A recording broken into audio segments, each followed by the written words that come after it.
نحمده ونستعينه ونستغفره ونعوذ بالله من شرور أنفسنا ومن سيئات أعمالنا من يهده الله فلا مضل له ومن يضلله فلا هادي له ونشهد أن لا إله إلا الله وحده لا شريك له ونشهد أن سيدنا محمدا عبده ورسوله صلى الله على سيدنا ومولانا محمد وعلى آله وأصحابه وسلم. أعوذ بالله من الشيطان الرجيم. بسم الله الرحمن الرحيم.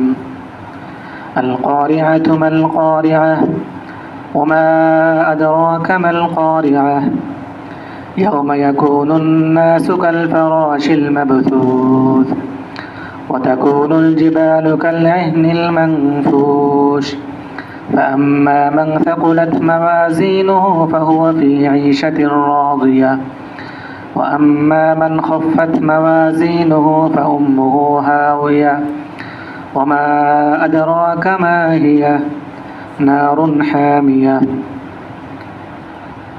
صدق الله العظيم. মহান আল্লাহ পাক রব্বুল আলামিন আমাদেরকে এখানে মহাগ্রন্থ কুরআনুল কারীমের তাফসীর করার এবং তাফসীর শোনার জন্য আল্লাহ আমাদেরকে বসার তৌফিক দান করছেন। সেজন্য আমরা আল্লাহ পাক রব্বুল আলামিনের শুকরিয়া আদায় করি, আলহামদুলিল্লাহ। তো এখানে অনেক মানুষ আমাদের আওয়াজ শুনেছে, কিন্তু তাদের বসার সুযোগ হয় নাই সবার। হয়তো অনেকের অনেক ব্যস্ততা আছে, সেজন্য সবাই চলে গেছে।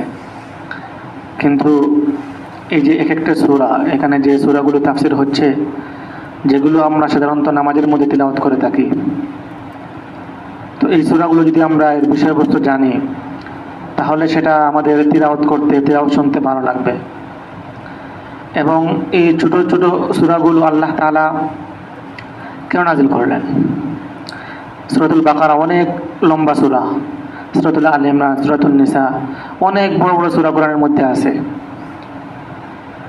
আল্লাহ তাআলা কেন কোরআনের শেষে এই ছোট্ট ছোট্ট সূরাগুলা নাযিল করলেন, এটা জানার বিষয়। কারণ আল্লাহ তাআলা পুরো কোরআনের মধ্যে যে বিষয়টাকে বিস্তারিতভাবে বর্ণনা করেছেন, সেটা কোরআনের শেষের দিকে ছোট ছোট সূরা আকারে এই বিষয়গুলোকে সংক্ষিপ্তভাবে উল্লেখ করছেন। এটা হচ্ছে শিরোনাম। দেখে না, 1 ঘন্টা বয়ান করবে, 3 ঘন্টা বয়ান করবে, এক পৃষ্ঠার মধ্যে নোট করে নিয়ে আসে এবং এই পৃষ্ঠার দিকে তাকে পুরো দীর্ঘ 1 ঘন্টা বয়ান করে, 2 ঘন্টা বয়ান করে। তো আল্লাহ পাক রব্বুল আলামিন এই ছোট সূরাগুলোর মধ্যে এক এক বিষয়ের এক একটা সূরা, তো এই বিষয়টা পুরো কোরআনের মধ্যে বিস্তারিতভাবে বর্ণনা করছেন। এখানে আল্লাহ তাআলা সংক্ষিপ্তভাবে বর্ণনা করছেন, যাতে মানুষের জেহেনের মধ্যে তাকে স্মরণ রাখতে পারে। এই জন্য আল্লাহ তাআলা এই ছোট্ট ছোট্ট সূরাগুলো নাযিল করছেন। তো আজকেও হুজুর বয়ান করার কথা, তাফসীর আগামী সপ্তাহ থেকে ইনশাআল্লাহ হুজুর করবেন। তো এর আগ পর্যন্ত আমরা তাফসীর করে যাব। তো আজকে যে সূরা, এটা অনেক গুরুত্বপূর্ণ একটা সূরা, এবং এই সূরা শিক্ষাটা যদি মানুষ ধারণ করতে পারে, তাহলে সে হাজার গুনাহ থেকে বেঁচে থাকতে পারবে এবং এই সূরা তাকে জান্নাতে নিয়ে যাওয়ার জন্য যথেষ্ট হয়ে যাবে এবং জাহান্নাম থেকে বাঁচানোর জন্য যথেষ্ট হয়ে যাবে। কারণ কোরআনের পাকের প্রত্যেকটা সূরার মধ্যে এমন বিষয়বস্তু বর্ণনা করেন আল্লাহ তাআলা, যেগুলো কেউ বর্ণনা করতে পারে না, এমন সুন্দরভাবে সাজিয়ে গুছিয়ে বলেন। আর এখানকার শিক্ষাটা এত সুন্দর শিক্ষা। তো এই সূরার মধ্যে আল্লাহ তাআলা কোন বিষয়টা বলতে চাচ্ছেন? সূরাতুল আল কারিয়ার মধ্যে, সূরাতুল আল কারিয়া, আল কারিয়াতু মাল কারিয়া, আমরা নামাজের মধ্যে পড়ি শুনি এই সূরাটা। তো এখানে আল্লাহ তাআলা কিয়ামতের দিনের ভয়াবহতার বিষয়টি এখানে তুলে ধরেছেন। তো কিয়ামতের দিনের ভয়াবহতা যদি আমরা জানতে পারি, তাহলে আমরা গুনাহ থেকে বাঁচতে পারবো এবং জাহান্নাম থেকে বাঁচতে পারবো। এই বিষয়টা এখানে তুলে ধরছেন আল্লাহ তাআলা। তো আগের সূরার মধ্যে, সূরাতুল আদিয়ার মধ্যে মানুষের তিনটে খারাপ গুণের কথা বলছেন। একটা হচ্ছে মানুষের সম্পদের প্রতি লোভ। এই সম্পদের প্রতি লোভের কারণে মানুষকে আল্লাহ থেকে বিমুখ রাখে, আল্লাহ পর্যন্ত পৌঁছায় না। একটা হচ্ছে সম্পদের কি লোভ, এই সম্পদের লোভ মানুষকে ধ্বংসের পথে নিয়ে যায়। সূরাতুল আদিয়ার মধ্যে এই বিষয়টা আল্লাহ তাআলা উল্লেখ করছেন। আরেকটি বিষয়, সেটা হচ্ছে মানুষ আল্লাহ তাআলার নিয়ামতকে অস্বীকার করে, আল্লাহ তাআলার অকৃতজ্ঞ বান্দা। তো যারা দুনিয়ার প্রতি ভালোবাসা অধিক এবং সম্পদের প্রতি ভালোবাসা অধিক এবং আল্লাহ তাআলার নিয়ামতকে অস্বীকার করে, অকৃতজ্ঞ বান্দা, তার জন্য কি বলে জাহান্নাম। সেই জাহান্নামের বর্ণনা আল্লাহ তাআলা এই সূরার মধ্যে উল্লেখ করছেন। তাহলে আমরা যদি এই সূরার বিষয়টাকে জানতে পারি এবং আয়ত্ত করতে পারি, তাহলে আমরা জাহান্নাম থেকে বাঁচতে পারবো এবং জান্নাতে যাওয়া আমাদের জন্য সহজ হয়ে যাবে। আল্লাহ পাক আমাদেরকে এই সূরার মূল শিক্ষাটা ধারণ করার তৌফিক দান করেন, আমিন। এখানে আল্লাহ তাআলা এই সূরার সূচনা করেছেন আল কারিআহ। আল কারিআহ মহাপ্রলয়, মহা ধামাকা। এরপর আল্লাহ তাআলা আবার বলতেছেন মাল কারিআহ, মহাপ্রলয় কি। এরপর নবীজিকে সম্বোধন করে বলতেছেন ওমা আদরাকা মাল কারিআহ, সবাইকে আল কারিআহ মহাপ্রলয় কি তুমি জানো, তোমার জানা আছে? এরপর আল্লাহ তাআলা জবাব দিচ্ছেন সেই মহাপ্রলয়ের দিন কি অবস্থা হবে মানুষের। সংক্ষেপ থেকে তার তর্জমাটা করতেছি, তারপর বিষয়টাকে বলা হবে, বিস্তারিত হবে। তো সেদিনের কি অবস্থা হবে সেই মহাপ্রলয়ের দিনের, আল্লাহ তাআলা বলতেছেন ইয়াওমা ইয়াকুনুন নাসু কাল ফারাশিল মাবথুথ, সেদিন মানুষ কীটপতঙ্গের ন্যায় বিক্ষিপ্তভাবে থাকবে। কিভাবে থাকবে একটু পরে বলতেছি। ওয়া তাকুনুল জিবালু কাল ইহনিল মানফুস, সেদিন পাহাড় সমূহ ধূলিত রঙিন তুলার মতো, পশমের মতো হয়ে যাবে। এরপর আল্লাহ তাআলা বলতেছেন ফাআম্মা মান সাকুলাত মাওয়াজিনুহু ফাহুয়া ফি ঈশাতির রাদিয়া, যার নেকির পাল্লা ভারী হবে সে সন্তোষজনক জীবনের মধ্যে থাকবে। এরপর বলতেছেন ওয়া আম্মা মান খাফফাত মাওয়াজিনুহু, যার নেকির পাল্লা হালকা হবে ফা উম্মুহু হাওয়া, তার ঠিকানা হাওয়া, জাহান্নাম। ওমা আদরাকা মা হিয়া, হাওয়া কি, হাওয়া কি তোমার জানা আছে? নারুন হামিয়া, উত্তপ্ত আগুন। তো এখানে আল্লাহ তাআলা প্রথমেই বলছেন আল কারিআহ। কারিয়া বলা হয় টকটক আওয়াজ, শব্দ। তো কিয়ামতের দিনের ভয়াবহতা, মহাপ্রলয়ের দিনের ভয়াবহতা আল্লাহ তাআলা এখানে উল্লেখ করছেন। কিভাবে? যে কাল কিয়ামতের দিন এই সমস্ত যে পাহাড় আমরা দেখি, পাহাড়, পর্বত, গাছ গাছালি কিছুই থাকবে না, সব কিছু ধ্বংস হয়ে যাবে এবং একটা পাহাড় আরেকটা পাহাড়ের সাথে ধাক্কা লাগবে, একটা আওয়াজ, বিকট আওয়াজ হবে, শব্দ হবে। একটা গাছ আরেকটা গাছের সাথে ধাক্কা লাগবে, মানুষ মানুষের সাথে, প্রত্যেকটা বস্তু অপর বস্তুর সাথে কী করবে, ধাক্কা লাগবে, কি একটা শব্দ হবে, আওয়াজ হবে। এজন্য এই হচ্ছে আল কারিআহ, এটা কি ভয়ঙ্কর। এরপর আল্লাহ তাআলা বলতেছেন মানুষ সেদিন পঙ্গপালের মতো বিক্ষিপ্তভাবে থাকবে। কেন পঙ্গপালের সাথে আল্লাহ তাআলা তুলনা করলেন মানুষের? এখানে মানুষের তিনটা অবস্থা হতে পারে। একটা হচ্ছে মানুষ যখন আগুন জ্বালায় তখন দেখা যায় কীটপতঙ্গ উড়ে আসে, উড়ে আগুনের মধ্যে এসে পড়ে। তো আল্লাহ তাআলা এখানে বলতেছেন যে কাল কিয়ামতের দিন মানুষ এভাবে কীটপতঙ্গে না জাহান্নামে ঢুকবে কাল কিয়ামতের দিন। একটা ব্যাখ্যা। দ্বিতীয় যে ব্যাখ্যাটা মুফাসসিরিন কেরাম এখানে বলছেন কাল ফারাশিল মাবথুথ, কীটপতঙ্গ দেখা যায় এদিক সেদিক উড়াউড়ি করে, পেরেশান হয়ে ঘোরায়।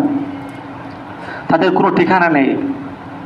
কাল কিয়ামতের দিন এমন ভয়াবহ অবস্থা হবে, মানুষ এদিক সেদিক ছুটবে, কিছুই বুঝতে পারবে না। মানুষের মধ্যে এত পেরেশানি, সব ভুলে যাবে। গর্ভবতী উটনি মা তার সন্তানকে ভুলে যাবে, ছেলে মাকে ভুলে যাবে, ভাই ভাইকে ভুলে যাবে।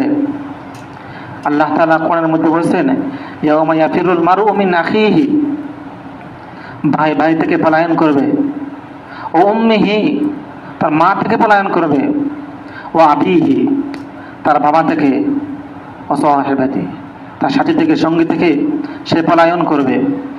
কি ভয়াবহ অবস্থা হবে সেদিন। সবাই বলতে থাকবে, নাফসি নাফসি, ইয়া নাফসি ইয়া নাফসি, আমার কি হবে, একথা সবাই বলতে থাকবে। পেরেশান, কার মধ্যে কোনো শান্তি নেই, সবাই অস্থিতিশীল অবস্থায় কাটাইবে। তো এই জন্য আল্লাহ তাআলা এখানে বলছেন, কাল ফারাশিল মাবসুস, কীট পতঙ্গ যেমনি ভাবে এদিক সেদিক ছোটাছুটি করে, কাল কিয়ামতের দিন ঠিক তেমনি ভাবে মানুষের এমন অবস্থা হবে। এই জন্য আমরা জাহান্নাম থেকে, কিয়ামতের এই দিনের ভয়াবহতা থেকে আল্লাহ তাআলার কাছে আমাদেরকে পানাহ চাইতে হবে। এই দ্বিতীয় ব্যাখ্যা। তৃতীয় ব্যাখ্যা মুফাসসিরিন একরাম এখানে বলছেন, কীট পতঙ্গ অনেক দুর্বল, অনেক দুর্বল। কাল কিয়ামতের দিন মানুষ, তার এত শক্তি, এত সামর্থ্য, সব কিছু আছে, সব কিছু থাকা সত্ত্বেও মানুষ দুর্বল হয়ে পড়বে। মানুষের শক্তি থাকবে না, জ্ঞান আকল বুদ্ধি সব শেষ হয়ে যাবে, কীট পতঙ্গের মতো দুর্বল হয়ে যাবে। এই হবে মানুষের অবস্থা। এটা ভয়াবহ অবস্থা হবে, মানুষ কিছুই বুঝতে পারবে না। কিন্তু সেই দিনও কিছু মানুষ শান্তির মধ্যে থাকবে। যারা নেক আমল করবে, ভালো কাজ করবে, তাদের এই অবস্থা হবে না, তারা শান্তির মধ্যে থাকবে। যখন কবর থেকে উঠবে, তখন ফেরেশতা তাদেরকে বলবে, তোমাদের কোনো ভয় নাই, লা খাউফুন আলাইহিম, তোমাদের আজ কোনো ভয় নাই। ফেরেশতারা তাদের সঙ্গে থাকবে, কবর থেকে উঠে থেকে নিয়ে তার সঙ্গে থাকবে, একবারে জান্নাত পর্যন্ত পৌঁছে দিবে। কিছু মানুষের এমন অবস্থা হবে, তাদের এই অবস্থা হবে না, তারা আরশের ছায়ার নিচেই জায়গা পাবে। বুঝে আসছে? তো সব মানুষের এমন অবস্থা হবে না। যারা জাহান্নামী, যারা গুনাহগার, তাদের অবস্থা হবে এমন কঠিন অবস্থা হবে মৃত্যুর পরে। তো আমরা যদি এই জাহান্নামের এই কিয়ামতের দিনে এই ভয়াবহতা দেখে বাঁচতে চাই, তাহলে আমাদেরকে মহান আল্লাহ পাক রব্বুল আলামিনের বাতলানো জীবন অনুযায়ী আমাদেরকে চলতে হবে। নবী করিম সাল্লাল্লাহু আলাইহি ওয়াসাল্লাম আমাদেরকে যে মহান আদর্শ কোরআন নিয়ে আসছেন, সেই কোরআন অনুযায়ী আমাদের জীবন পরিচালনা করতে হবে। নতুবা কাল কিয়ামতের দিনের এই যে ভয়াবহতা, সেটা থেকে আমাদের কেউ বাঁচতে পারবে না। এত কঠিন হবে, এত কঠিন হবে কাল কিয়ামতের দিন। তো আল্লাহ তাআলা আল কারিয়া, এই সূরাকে আল কারিয়া নাম রাখছেন। কেন আল কারিয়া রাখছেন নাম? যাতে এই সূরার এই বস্তুগুলো, এই বিষয়গুলো জানে, আর জানার পরে তার কানের মধ্যে আসর পরে, প্রভাব পড়ে। আমরা দেখি না অনেক সময় কানের মধ্যে হঠাৎ একটা আওয়াজ যায়, এটা আমাদেরকে চিন্তিত করে ফেলে। তো আল কারিয়া, আল্লাহ কারিয়া রাখছেন। মানুষ যে উদাসীনতার মধ্যে আছে, গাফলতের মধ্যে আছে, যখন এই সূরা শুনবে, এই সূরার বিষয়বস্তু জানবে, তখন সে তার গাফলত থেকে সে উঠে আসবে, তার উদাসীনতা থেকে সে কী হবে, ফিরে আসবে, সে আল্লাহমুখী হবে। এই জন্য আল্লাহ তাআলা এই সূরার নাম রাখছেন আল কারিয়া, এই মহাপ্রলয়ের নাম আল কারিয়া রাখছেন। আচ্ছা, এই হলো মানুষ কীট পতঙ্গের মতো উঠার অবস্থা হবে। এবং সেদিন বিভিন্ন মানুষের বিভিন্ন অবস্থা হবে। কেউ কারো অবস্থা এমন হবে, তার হাঁটু পর্যন্ত থাকবে, ঘামে তার হাঁটু পর্যন্ত পানি হয়ে যাবে। কারো টাকনু পর্যন্ত, কারো কোমর পর্যন্ত, কারো গলা পর্যন্ত কেউ হাবুডুবু খাবে ঘামের মধ্যে। এই কিয়ামতের দিন আল্লাহ তাআলা আমাদেরকে এই দিনের ভয়াবহতা থেকে আমাদেরকে হেফাজত করুন। এরপর আল্লাহ তাআলা এই দিনের ভয়াবহতা সম্পর্কে বলতেছেন, ওয়াতাকুনুল জিবালু কালঈহনিল মানফুশ, সেদিন পাহাড় সমূহ কালঈহনিল মানফুশ, দলিত পশমের মতো হয়ে যাবে। মানুষের বিশ্বাস কি? কাফেররা বিশ্বাস করত এই যে পাহাড়, এত শক্তিশালী পাহাড়, এই পাহাড় কখনো ধ্বংস হবে না। এই উহুদ পাহাড় কত বড় পাহাড়, এই ধরনের পাহাড় কখনো ধ্বংস হবে না, এগুলো চিরকাল থেকে আসছে, চিরকাল থাকবে। এগুলো হচ্ছে মানুষের বিশ্বাস। মক্কার মুশরিকদের এগুলো বিশ্বাস ছিল, এগুলো থাকবে, কিয়ামত সংঘটিত হবে না, মানুষের এগুলো বিশ্বাস ছিল। তো আল্লাহ তাআলা তাদের এই বিশ্বাসকে খণ্ডন করে বলতেছেন, ওয়াতাকুনুল জিবালু কালঈহনিল মানফুশ, দলিত পশমের মতো হয়ে যাবে। কেমনে? আমরা বালিশ বানাই, বিছানা বানাই, ধরে না তুলাগুলা, এগুলোর মতো কি হয়ে যাবে? পাহাড়গুলো টুকরা টুকরো হয়ে যাবে। তো এখানে বলছে রঙিন দলিত পোশাকের মতো, কারণ আমরা দেখি পাহাড়ের রং ভিন্ন হয়ে থাকে। এক পাহাড়ের পাথরগুলা লাল থাকে, আরেক পাহাড়ের পাথর কালো থাকে, আরেক পাহাড়ের পাথরগুলা সাদা থাকে। তো আল্লাহ তাআলা বলছেন সেদিন পাহাড় সমূহ দলিত রঙিন পশমের মতো হয়ে যাবে। যখন পাহাড়গুলো একটা আরেকটার সাথে ধাক্কা লাগবে তখন ধুলো বালির মতো হয়ে যাবে, তখন বিভিন্ন রং ধরবে, যেহেতু সেগুলো পাথর ভিন্ন ভিন্ন, মাটি ভিন্ন ভিন্ন, সেজন্য এমনই দেখা যাবে পাহাড়গুলোকে।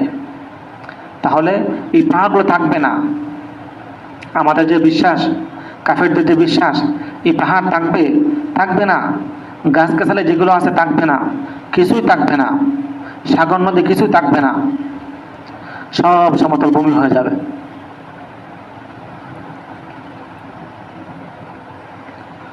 এরপর আল্লাহ তাআলা বলতেছেন, ফাআম্মা মান সাকুলাত মাওয়াজিনুহু ফাহুয়া ফি ঈশাতির রাদিয়া, যার নেকির পাল্লা ভারী হবে সে সন্তোষজনক জীবনের মধ্যে থাকবে।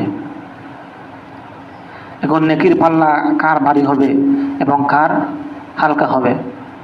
তো কাল কিয়ামতের দিন মানুষের নেক আমল মাপা হবে। নেক আমল মাপা হবে, এটা সত্য, এটা সত্য, ওখানে কোনো মিথ্যা নেই। অনেকে আছে সে বিশ্বাস করে না। নেক আমল কি আর মাপা হবে? নেক আমল তো দেখা যায় না, তাহলে এগুলো কেমনে মাপবেন আল্লাহ তাআলা? প্রশ্ন, তাদের যুক্তি যে নেক আমল মাপা হবে না, কেন মাপা হবে? নেক আমল দেখা যায় না। আল্লাহ তাআলা কাল কিয়ামতের দিন আমাদের নেক আমলগুলোকে বস্তুর মতো করে দিবেন। আমরা যে জিনিসটা পাইব সেটা করে দিবেন আল্লাহ তাআলা। এরকম লিখিত আকারে থাকবে না নেক আমল। আমি নামাজ পড়ছি, তো আমার নামাজের সওয়াব আমরা তো দেখি না এখন। তো কাল কিয়ামতের দিন এগুলো দেখা যাবে। আল্লাহ তাআলা এগুলো জিসিম করে দিবেন, দেহ করে দিবেন এই নেক আমলগুলা। কাল কিয়ামতের দিন দেখা যাবে। তো আল্লাহ তাআলা কাল কিয়ামতের দিন সেই নেক আমলগুলা ওজনের মধ্যে, পাল্লার মধ্যে তুলবেন। এখানে মুফাসসিরিনে কেরাম আরেকটি কথা বলছেন, সেটা হচ্ছে মানুষের নেকি বদি মাপার বিভিন্ন স্রোত হতে পারে। একটা হচ্ছে তার যে রেজিস্টার, যে খাতার মধ্যে ফেরেশতারা লিখেছেন এই সব করেছে, এই সব করেছে, এই গুনাহ করেছে, তো নেকির যে রেজিস্টার খাতা আছে সেই খাতাকে পাল্লা তোলা হবে, একটা মত। দ্বিতীয় বক্তব্য হচ্ছে যে না, স্বয়ং যে আমলগুলো করেছে সেগুলোই পাল্লার মধ্যে তোলা হবে। সুতরাং আপনার এগুলো সত্য।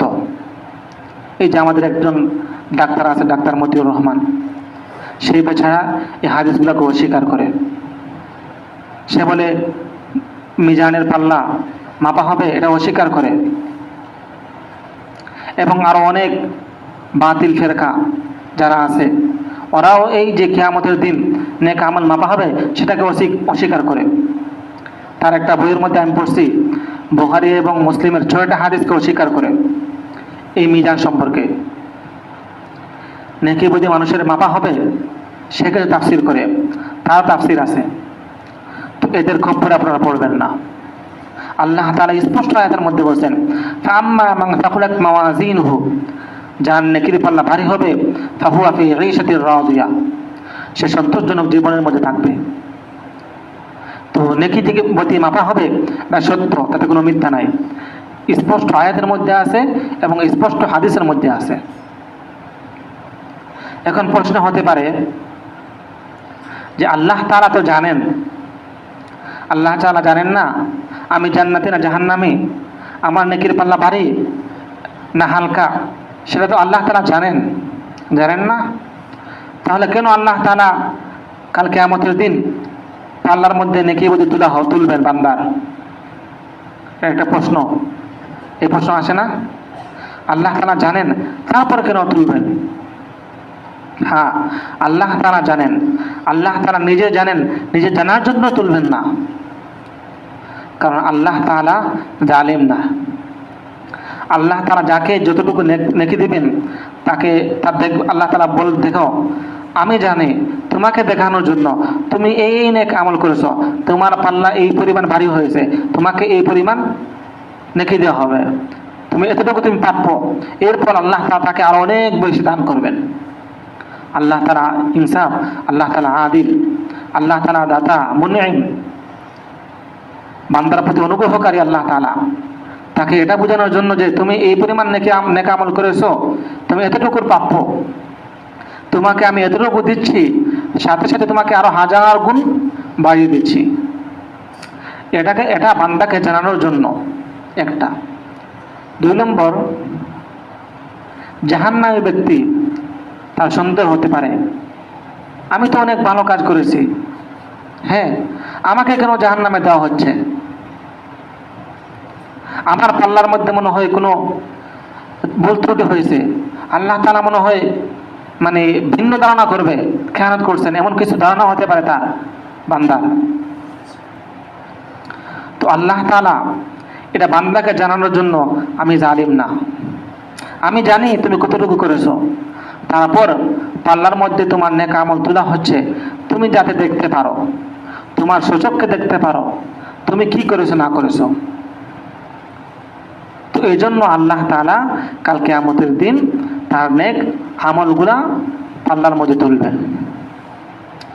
যদি তার পাল্লা ভারী হয়ে যায় তাহলে সে জান্নাতে যাবে, আর যদি দুর্ভাগ্যবশত তার পাল্লা হালকা হয়ে যায় আর জাহান্নামের পাল্লা, গুনাহের পাল্লা ভারী হয়ে যায়, তাহলে নাউযুবিল্লাহ আমাদের ঠিকানা হাওয়া। হাওয়ার ব্যাখ্যা সামনে আসতেছে কি? তো আল্লাহ তাআলা বলছেন, তো ফাআম্মা মান সাকুলাত মাওয়াজিনুহু ফাহুয়া ফি ঈশাতির রাদিয়া, আল্লাহ তাআলা বলছেন ঈশাতির রাদিয়া, সন্তুষ্টজনক জীবন। আল্লাহ তাআলা জান্নাত এবং জাহান্নামকে সৃষ্টি করেছেন,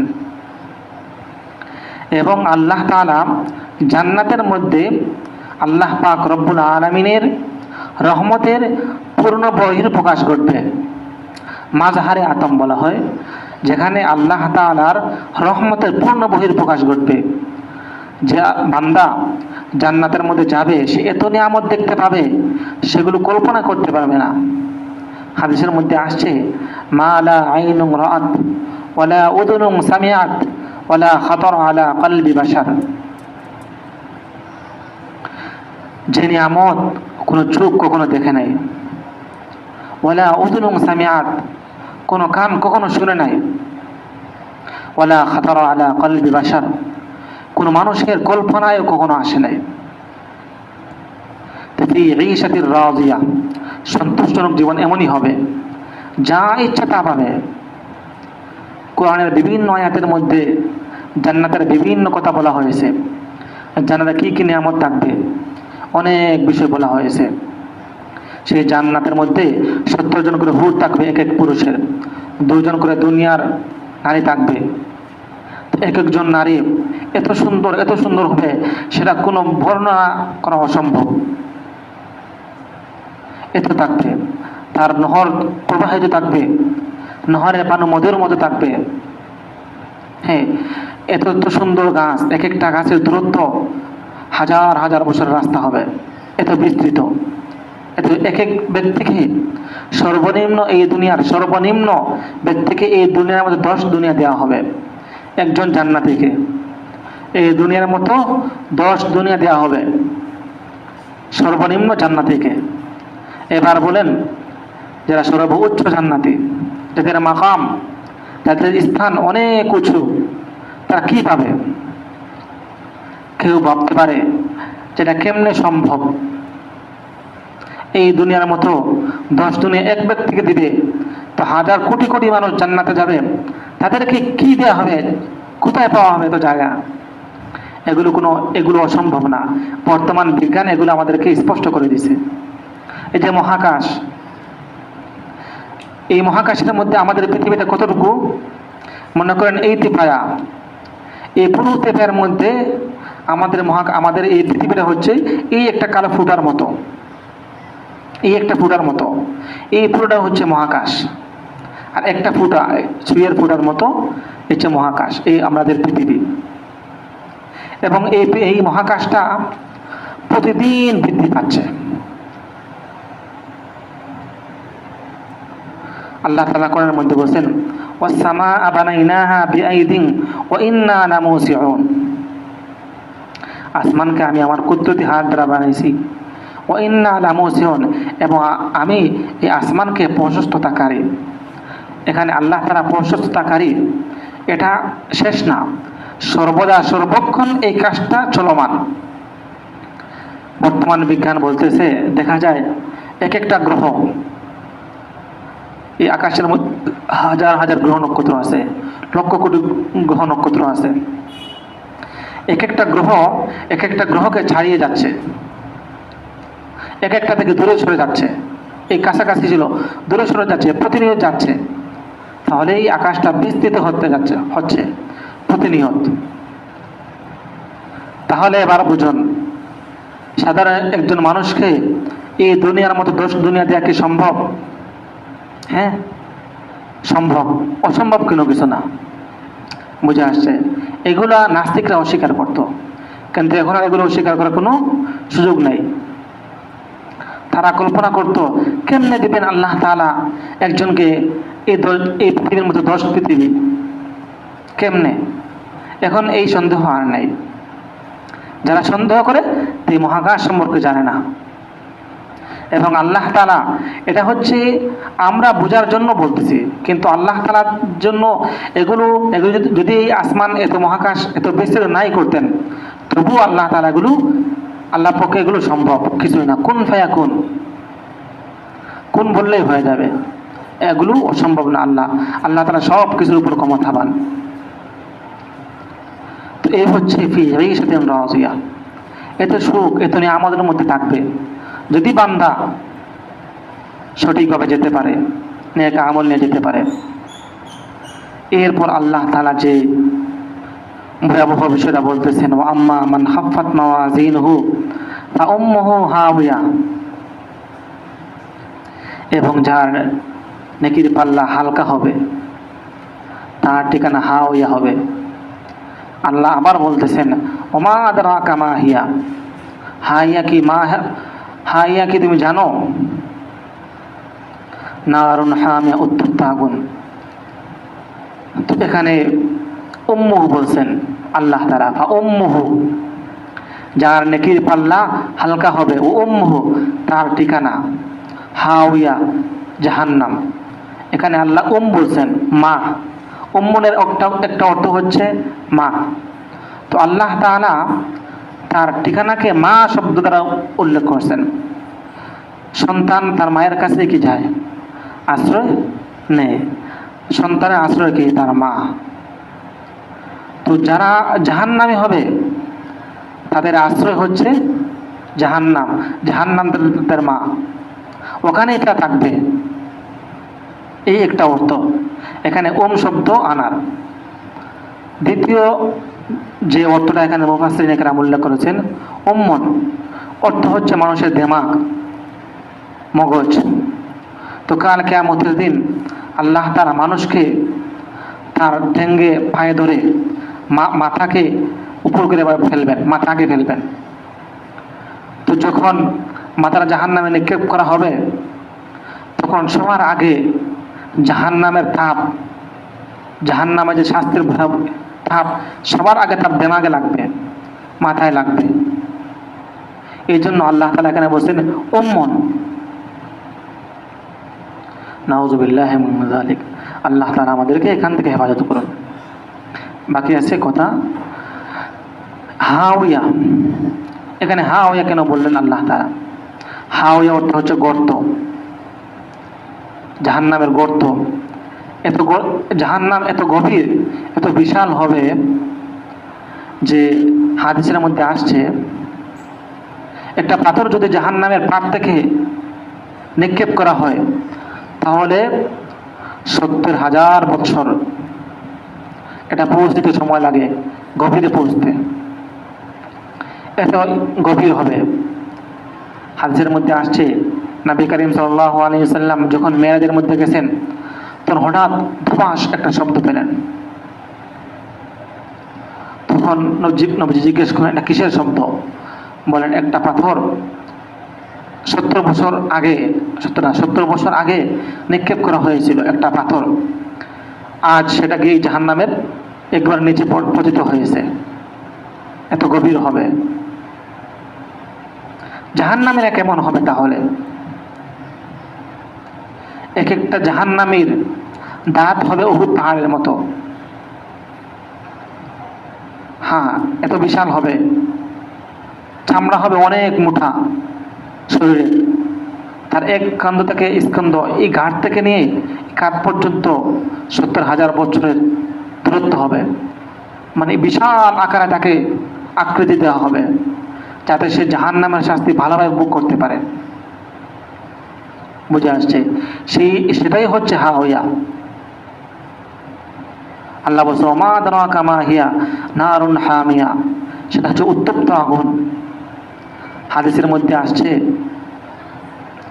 যে নারু বানি আদম আল্লাতী তুকিদুনা আলাইহি জুজউম মিন 70 জুজআম মিন নারি জাহান্নাম। বনি আদমের আগুন, যে আগুন আমরা জ্বালাই, সে আগুন হচ্ছে জাহান্নামের আগুনের 70 অংশের এক অংশ, মাত্র এক অংশ। সাহাবায়ে কেরাম জিজ্ঞেস করেন ক্বালু ইয়া রাসূলুল্লাহ ইন কানাত লাকাফিয়াতান, দুনিয়ার যে এক পাক আগুন, এক অংশ আগুন, সেটাই তো আমাদেরকে জ্বালানোর জন্য এবং শাস্তির জন্য এটাই তো যথেষ্ট, তাহলে কেন এই আরো 69 গুণ বাড়ানো হলো? নবীজি বলবেন ফুজিলাত আলাইহিন্না বিতিসাতিন ওয়া সিত্তিনা জুজআন কুল্লুহুন্না মিথলু হাররিহিন্না। এই এক গুণ আগুনের উপর আরো 69 গুণ আগুন বৃদ্ধি করা হবে এবং প্রত্যেক আগুনের তেজ গরম সমপরিমাণ থাকবে, কম হবে না। তাহলে বুঝুন এবার, আমরা সাধারণত এই দুনিয়ার আগুনটাকে সহ্য করতে পারি না, সেখানে কাল কিয়ামতের দিন আগুন কি পরিমাণে আগুন হবে, কি ভয়াবহ আগুন হবে। হাদিসের মধ্যে আসছে তুকিদু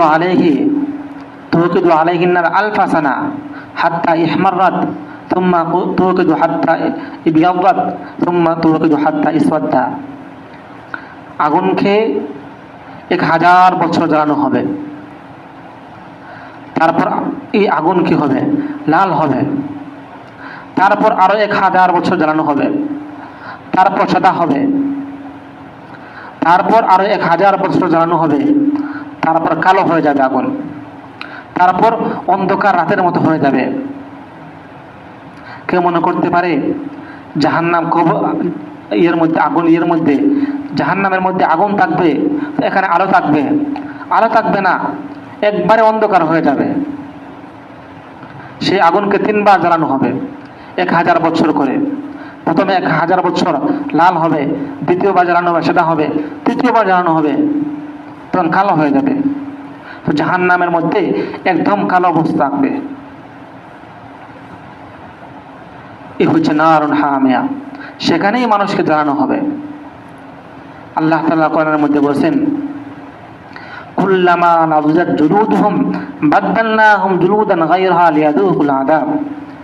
যখনই মানুষের চামড়া জ্বলে ভস্ম হয়ে যাবে, তখন তাকে নতুন চামড়া দেওয়া হবে, পরিধান করানো হবে। হাদিসের মধ্যে আসছে, প্রত্যেক দিন 70,000 বার তাকে জ্বালানো হবে। এবার বুঝুন, একটা মানুষকে কতবার জ্বালানো হবে। যখনই জ্বলবে তখন সাথে সাথে আবার সেটা আবার নতুন হয়ে যাবে, আবার জ্বলবে, আবার নতুন হয়ে যাবে, যাতে সে লিয়াযুকুল আযাব, শাস্তির স্বাদ ভালো করে আস্বাদন করতে পারে। আল্লাহ তাআলা বলবেন, যুক ইন্নাকা আনতাল আজিজুল কারীম, তুই দুনিয়ার মধ্যে যা ইচ্ছা তাই করেছ, এখন আমার ক্ষমতা, এখন ছাক জাহান্নামের শাস্তির বুক ছাক। বুঝে আসছে? এই জাহান্নাম থেকে আমাদেরকে বাঁচতে হলে আমাদেরকে নেক আমল করতে হবে। বুঝে আসছে? আল্লাহ, তো আমরা যদি নেক আমল করি, আমরা অনেক সময় কাটাই, তো আমরা যদি সুবহানাল্লাহ বলি, তাহলে জান্নাতের মধ্যে আমাদের একটা চারা গাছ লাগবে। হ্যাঁ, আলহামদুলিল্লাহ বলে একটা চারা গাছ লাগবে, লা ইলাহা ইল্লাল্লাহ বলে একটা চারা গাছ লাগবে। আমরা হ্যাঁ, এবং এভাবেই আমাদের নেক আমল বৃদ্ধি পেতে থাকবে। কিন্তু আমরা যদি গুনাহ থেকে বাঁচতে না পারি, তাহলে আমাদের ঠিকানা হবে এরকমই, কঠিন শাস্তি হবে কাল কিয়ামতের দিন। এই জন্য আমরা সতর্ক থাকতে হবে এবং এই সূরা থেকে শিক্ষা নিতে হবে। তো আল্লাহ পাক আমাদেরকে কাল কিয়ামতের দিনের ভয়াবহতা থেকে বাঁচার আমাদেরকে তৌফিক দান করেন এবং আমাদেরকে জান্নাতের নিয়ামত ভোগ করার এবং জাহান্নাম থেকে বাঁচার তৌফিক দান করেন। ওয়া আখিরু দাওয়ানা আলহামদুলিল্লাহি রাব্বিল আলামিন।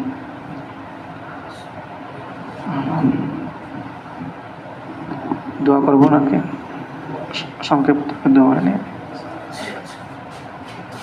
اللهم لك الحمد كله ولك الشكر كله اللهم لك الحمد كله ولك الشكر كله اللهم صل وسلم وبارك على سيدنا محمد।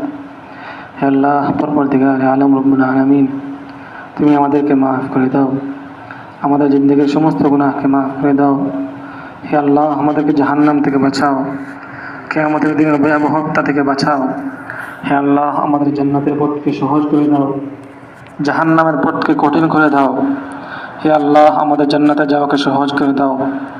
হে আল্লাহ, জাহান্নামের পথকে কঠিন করে দাও, যাতে আমরা এদিকে পা না বাড়াতে পারি। হে আল্লাহ, আমাদের জান্নাতের পথকে সহজ করে দাও। হে আল্লাহ, আমাদেরকে বেশি বেশি নেক আমল করার তৌফিক দান করো, গুনাহ থেকে বাঁচার তৌফিক দান করো। আমাদের দুনিয়া এবং আখিরাতকে আমাদের সুন্দর করে দাও।